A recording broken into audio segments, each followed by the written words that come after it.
Bonjour à toutes et tous, bienvenue à cette deuxième rencontre des matins de la Fourmilière. Moi, je m'appelle Romane, je suis animatrice de la Fourmilière et intervenante à l'Anonyme. Aujourd'hui, on a la chance d'être avec Karine et Janie du regroupement des organismes Espace du Québec. Donc, je vais commencer dans un premier temps par vous présenter rapidement c'est quoi la fourmilière, c'est quoi les matins de la fourmilière. Puis ensuite, je laisserai la parole à Karine et Janie pour un temps de présentation qui sera suivi d'un temps d'échange, d'un temps de questions et réponses. Donc, la fourmilière, c'est quoi? La fourmilière, c'est une communauté de pratique en ligne dédiée à la lutte contre l'intimidation, incluant la cyber-intimidation.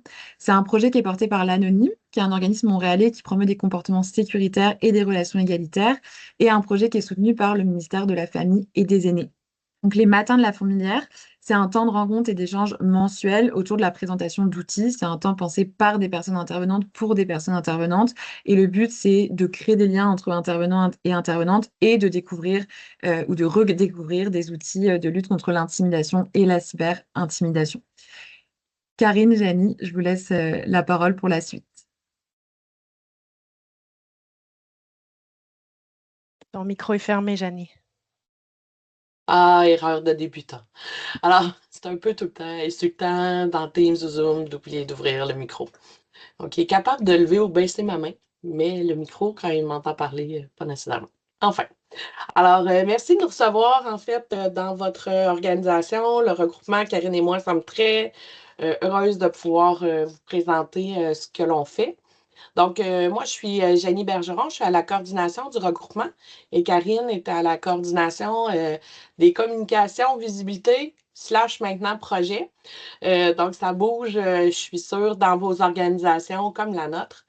Euh, donc, voilà, en fait, le regroupement des organismes espace, on est présent depuis près de 40 ans, dans le fond, dans le portrait québécois, pour engager la communauté afin de prévenir toutes les formes de violence et que ça devienne une priorité collective.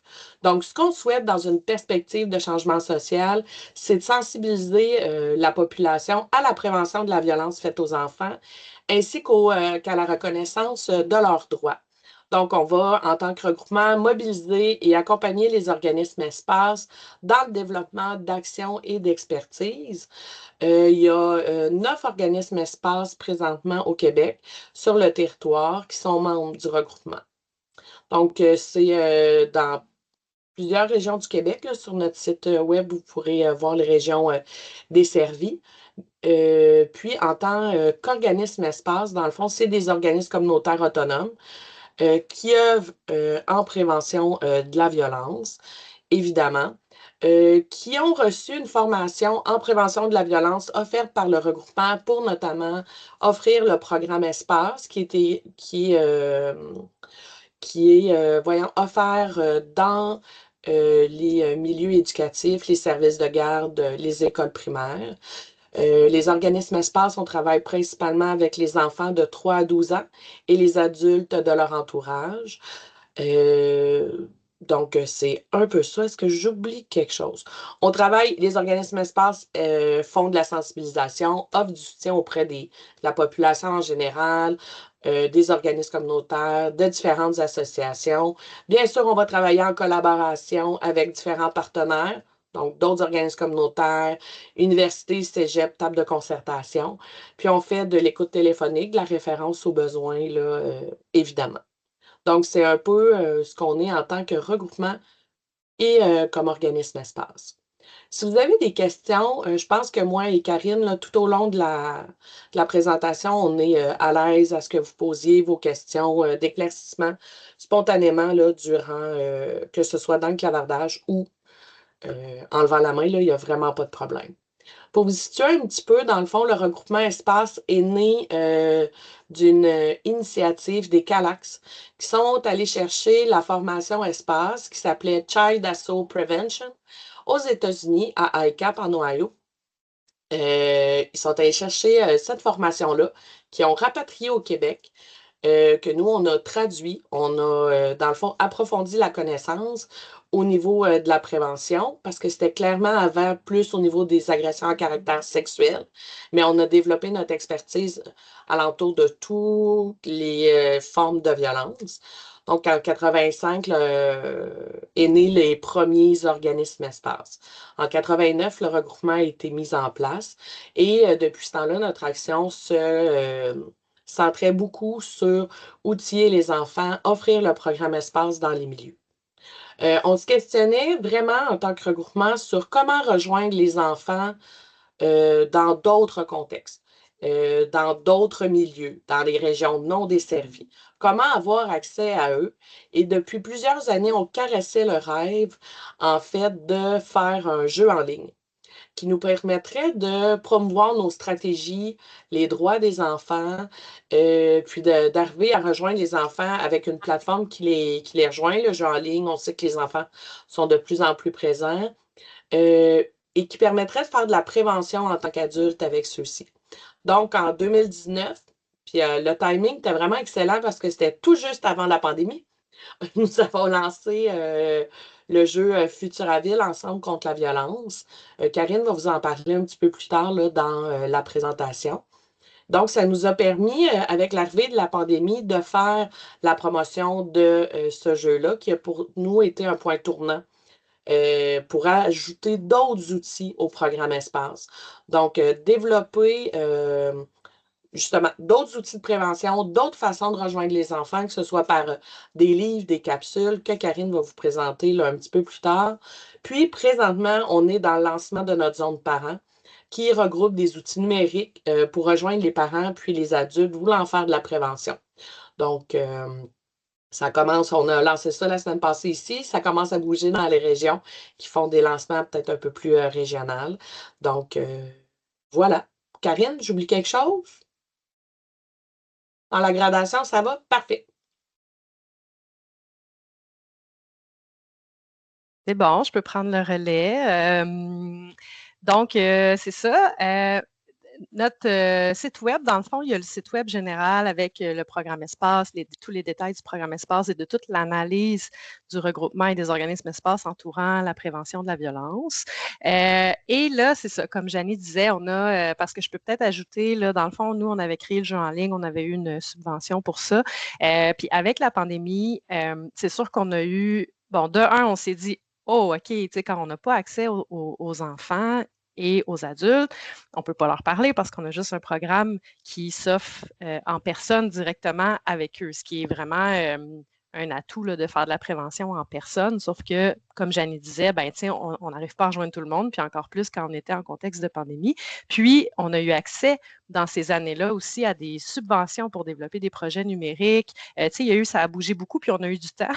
Fait qu'il y a vraiment plein d'outils qui se sont aussi, on avait le temps de le faire. Et autant au regroupement que les organismes espaces, parce que comme Janie disait, chaque organisme espace est un organisme autonome, donc peuvent, eux, de leur côté aussi, aller chercher du financement pour des projets, développer des projets dans leur région en prévention, donc des capsules, des différentes formes de projets. Et au regroupement, donc tout le monde ensemble avec nos membres, on a créé aussi, il y a le jeu en ligne, il y en a eu d'autres. Donc, on travaille tout ensemble, on se concerte. Quand les organismes développent des projets, on s'entraide, on se fait lire nos projets, on peut commenter, mais c'est quand même des projets que chacun crée de leur côté ou sinon, ben, il y a, comme je disais, les projets plus portés au niveau national, au regroupement. Mais on se retrouvait à avoir plein de beaux projets numériques qui se retrouvaient sur des plateformes différentes selon si ça a été créé par le regroupement, selon si ça a été créé par un organisme espace dans sa région. Donc, c'est sur son site web ou sur ses réseaux. Donc, on a eu justement l'initiative il y a quelques années, on a commencé par la zone jeunesse, de créer sur le site web Espace une zone où on rapatrie tous ces outils-là, donc le jeu en ligne et d'autres outils que je vais vous présenter après, justement pour que le public ait accès à tout le matériel de prévention fait aux enfants. Et là, on vient de faire le même exercice pour la zone parent, donc de rapatrier tous les outils qui ont été créés par les organismes espaces, par le regroupement au même endroit. Donc, ça facilite le rayonnement de ces outils-là, ça facilite son utilisation aussi. On peut vraiment juste donner un lien, puis là, autant les enfants que les adultes que les intervenants ont accès à tous les outils qui ont été créés là, à Espace. Donc, on a maintenant, c'est ça, les 2 zones à même notre site web, dans le fond. Donc, la zone parent, c'est celle qu'on vient tout juste de lancer. C'est vraiment, comme je disais, juste on a remanié, on a ramené tous nos beaux outils au même endroit. Donc, il y a plusieurs capsules vidéo sur différentes thématiques, des projets web, donc un balado, des capsules, des campagnes de sensibilisation. Des lectures. Donc, il y a entre autres un organisme en Gaspésie qui a écrit un livre de prévention pour les enfants. On a des guides pour les parents sur l'intimidation, je vais vous en parler après. Donc, différentes lectures. Et bon, on présente sur la zone parent nos outils pour enfants. Donc, il y a évidemment la zone jeunesse avec tous les outils numériques et d'autres outils comme le livre que je viens de vous présenter. Ces outils-là sont principalement en fait, il y a peut-être 2 façons qui peuvent être vues. Il y en a beaucoup qui sont adressés directement aux adultes et aux parents donc, et aux intervenants, donc qui ont pour but d'informer et d'outiller les adultes sur les diverses thématiques de prévention de la violence, sur des outils pour aider les jeunes ou juste pour mieux comprendre certaines thématiques, certains enjeux. Donc, ça permet d'informer et d'outiller les adultes. Mais il y a aussi des outils que les adultes peuvent justement utiliser pour faire de la prévention ou de l'intervention auprès des enfants. Donc, ça permet d'ouvrir le dialogue, puis c'est sûr qu'une grande partie, on les retrouve dans la zone jeunesse. Mais c'est ça, donc il y a vraiment 2 façons que ces outils-là peuvent servir. Arrêtez-moi si vous avez des questions, sinon je poursuis. Puis là, j'ai pas ouvert la zone parent, mais on pourra l'ouvrir si vous voulez la voir. Mais sinon, il y a la zone jeunesse. Donc, la zone jeunesse a aussi diverses sections. On a des capsules. C'est destiné nos outils sont destinés aux enfants de 3 à 12 ans. Donc, notre mission s'adresse aux 3 à 12 ans, mais on a vraiment des capsules pour les petits puis des capsules pour les grands et les moins grands. Bref, il y a différents groupes d'âge. Donc, se retrouvent toutes sur la zone jeunesse, mais sont bien identifiés. Donc, des capsules vidéo, de la lecture. Pour le moment, on a une série de bandes dessinées qui a été développée par Espace Côte-Nord dans la section lecture. Donc, qui s'adresse justement à différents groupes d'âge selon la bande dessinée. Le jeu en ligne Futuraville. Le jeu en ligne Futuraville, dans le fond, à l'intérieur de ce jeu-là, rapidement, c'est des enfants qui partent. L'enfant part en mission, en fait. Il y a 5 enfants à Futuraville qui vivent des situations difficiles, qui ont besoin d'aide. Et là, l'enfant est comme en mission. Il doit trouver, dans le fond, il va à la rencontre de chacun de ces enfants-là. Et au début, il doit essayer de comprendre qu'est-ce qui se passe. Qu'est-ce qui fait que le jeune dans le jeu est triste ou est fâché ou se sent pas bien. Donc, il va aller chercher des indices pour essayer de trouver qu'est-ce qu'il vit. Et quand il va trouver, et par exemple, la première mise en situation, parce que c'est surtout ça qui intéresse le groupe ici, je crois, c'est une situation d'intimidation à l'école. Donc, c'est le jeune qui ne se sent pas bien, il est témoin. Il voit son ami se faire intimider à l'école. Fait que là, on comprend ça en recherchant les indices. Puis on fait « Ah, OK, à l'école, ça ne se passe pas bien. Son ami se fait intimider, il ne sait pas quoi faire. » Puis là, ensuite, l'enfant qui joue va arriver à l'école, puis là, il va aller aider. C'est un peu comme les jeux dont vous êtes le héros. Là, on va voir une situation, puis là, il va se passer une situation d'intimidation, puis là, il va dire, OK, qu'est-ce que je pourrais dire ou comment je pourrais réagir dans cette situation-là? Puis là, il va aider l'enfant en essayant de trouver les bonnes réponses, les bonnes solutions pour régler la situation d'intimidation, ou en tout cas, du moins, pour l'aider à trouver des solutions ou à aller chercher de l'aide. Puis après ça, ça finit toujours avec un petit jeu ludique, le fun pour les enfants, qui les récompense un peu d'avoir terminé cette section-là. C'était tout un défi de faire un jeu de prévention sur des sujets comme la prévention de la violence, mais que l'enfant ait du fun à jouer, là, que ce soit pas lourd et qu'il lâche pas en plein milieu parce qu'il est comme je suis un peu tanné. Fait que c'est vraiment ça qui a été le crunchy dans la création de ce jeu-là. Puis je pense que c'est bien réussi parce qu'on a vraiment des beaux échos. Je vous dirais qu'à la fin du jeu, on demande aux enfants, on a un questionnaire, puis il y a j'ai à peu près 200 réponses jusqu'à maintenant d'enfants qui ont répondu au questionnaire. Puis le principal point négatif qui ressort, c'est que c'était pas assez long, puis qu'on devrait faire plus de tableaux. Je me dis que c'est positif comme commentaire. Donc, les jeunes aiment ça et on leur demande aussi qu'est-ce que tu as appris. Puis vraiment, tu sais, il y a vraiment plein de notions qui ressortent quand les enfants nous parlent de ce qu'ils ont appris en jouant à ce jeu-là. Fait que c'est assez global. On voit plusieurs formes de violence, violence familiale, violence sexuelle, violence en ligne, intimidation. Donc, c'est vraiment un jeu complet. Puis, il y a une section aide où on dit aux enfants, on nomme des numéros de téléphone comme tel jeune, jeunesse, j'écoute. On ramène les stratégies en cas de si l'enfant vit de la violence, qu'est-ce qu'il peut faire. Donc, les différentes stratégies au besoin. Fait que c'est ça. Ça, dans le fond, c'est en général la zone jeunesse. Puis, dans le fond, moi, j'ai ressorti ici, puis là, on pourra vous envoyer cette présentation-là, si vous voulez, parce que c'est sûr que vous pourrez aller explorer les deux zones, voir tous les outils en général, mais dans le fond, j'ai ressorti aussi, puis j'ai mis des liens, les outils qui abordent la cyberintimidation ou l'intimidation. On a d'ailleurs sur la zone jeunesse des capsules cyber. Il y en a une sur la cyberintimidation. Sinon, la cybersécurité, cyberprédateur, on les a sortis l'année dernière. Donc, c'est des capsules toutes neuves pour les 8 à 12 ans qui fonctionnent très bien. Donc, c'est ça. On a comme ressorti les différents outils qui pourraient vous intéresser dans votre contexte. Et Karine, oui. sans vouloir te couper, il y a une participante, Mme Sylvie, qui disait que ses petits-enfants adoraient Futuraville, puis elle aussi. Préférable à tout autre jeu vidéo dans la section commentaires. Donc, très intéressant. Il y a quelque chose par rapport... connaissent déjà. Oui, c'est ça. Un tableau sur la violence psychologique et verbale. On en parle un peu moins dans la présentation aujourd'hui. Par contre, l'ensemble des outils vont vous aider avec toutes les formes de violence. On peut transposer ça de façon très facile. Fait que je te laisse y aller. Il y avait ce commentaire-là que je voulais relever, mais je te laisse aller avec le reste de la présentation. Désolée. Ben oui, non, c'est parfait. Puis n'hésitez pas, même chose s'il y a des commentaires, des questions, quoi que ce soit. Là. Puis, tu sais, j'ai un peu fait le tour parce que l'objectif, c'est pas de passer à travers. Vous allez voir, il y a vraiment beaucoup d'outils, mais c'est bien décrit en dessous, c'est quoi les thématiques abordées. Puis oui, on aborde autant dans la zone parent que la zone auprès des enfants diverses formes de violence, violence physique, violence familiale, violence verbale, violence sexuelle, les enjeux de sécurité et de violence sur Internet. Tu sais, fait qu'il y a vraiment de tout, là. C'est sûr que là, on a ressorti vraiment ceux qui peuvent tourner autour de intimidation, cyberintimidation, comme c'est un peu plus l'objectif dans ce qu'on voulait discuter, mais c'est ça. Il y a vraiment de tout.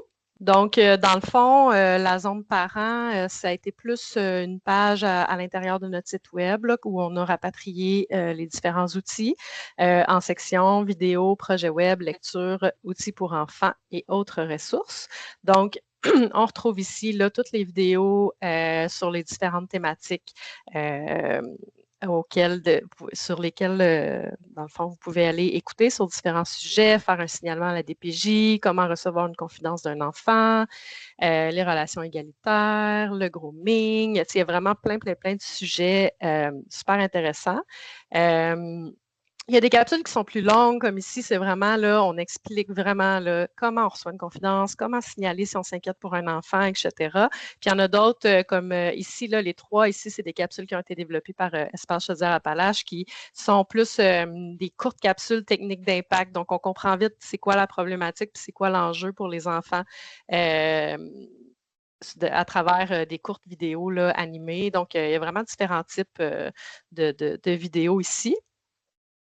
Ensuite, projet web, il y a le projet qu'on a parlé tantôt. En fait, c'est le projet qui s'appelle Cyber-réflexion.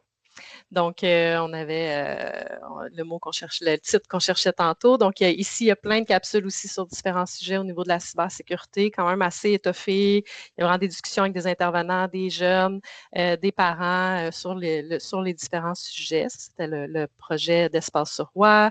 Espace Région de Québec ont développé un balado sur différentes thématiques, dont un sur la cyberintimidation.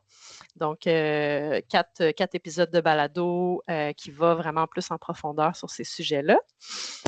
Espace Un univers de prévention, un projet d'Espace Abitibi. Donc, eux aussi ont vraiment, là, c'est vraiment une zone web là, où il y a vraiment plein de capsules, d'outils qui abordent différentes thématiques. Vous faites bien ça, qui est une campagne d'Espace Côte-Nord. Là aussi, ils ont des articles de blog, des capsules. Ils ont mis plein de publications sur leurs réseaux sociaux en lien avec cette campagne-là pour outiller les parents. Ensuite, lecture, on a, ça c'est le guide pratique à l'intention des parents. C'est un guide qui est donné à tous les parents lorsqu'on donne les ateliers espace. Il est disponible en ligne. Donc, il y a vraiment plein d'informations sur la prévention de la violence, des outils. On parle de discipline positive, quoi faire aussi en cas de signalement. On en parle dans ce guide-là. Donc, c'est un guide qui est super intéressant, qui peut être, c'est un PDF en ligne qui peut être imprimé aussi. En savoir plus sur l'intimidation, ça, c'est voyons, je dis flyer, mais ça, c'est le mot en anglais, là, mais des feuillets, il est écrit là, 4 feuillets sur l'intimidation. Je peux en ouvrir un rapidement. Dans le fond, ça, c'est des feuillets que nous, on a imprimés, là, qu'on distribue sur des cartons, mais tu sais, vous avez accès à toute l'information. Donc, si votre enfant est victime d'intimidation, que faire? Donc, on décortique certaines thématiques en lien avec l'intimidation. Je vais vite, là, mais arrêtez-moi si, de toute façon, vous pourrez aller explorer tout ça. Blog, donc le regroupement, Espace Abitibi, Espace Côte-Nord ont des espaces blogs, donc différents articles aussi sur différents sujets qui sortent sur le site web. Puis ensuite, outils pour enfants, donc la zone jeunesse, on vient de vous la présenter, et le jeu en ligne. Sinon, il y a le livre Mon corps, mes droits, qui est le livre que je vous parlais tantôt, là, destiné aux enfants à partir de 3 ans sur le consentement. Donc, Espace Gaspésie, les îles ont écrit. Celui-là, il est disponible dans toutes les librairies. Là, vous pouvez le trouver partout, ou presque, mais en tout cas, il est distribué en librairie. Puis ensuite de ça, il y a tout plein d'outils, autres outils qui peuvent intéresser parents et adultes, des lignes téléphoniques en cas de besoin d'aide, besoin de soutien. Donc, je ne sais pas si on l'a nommé, mais c'est sûr qu'à Espace, on ne fait pas de l'intervention, on fait pas, tu sais, oui, on peut faire des appels téléphoniques, mais essentiellement, c'est pour faire de l'écoute et référer vers toutes ces belles ressources d'aide qui existent. Donc, voilà, on fait des liens vers eux si les gens ont besoin d'aide.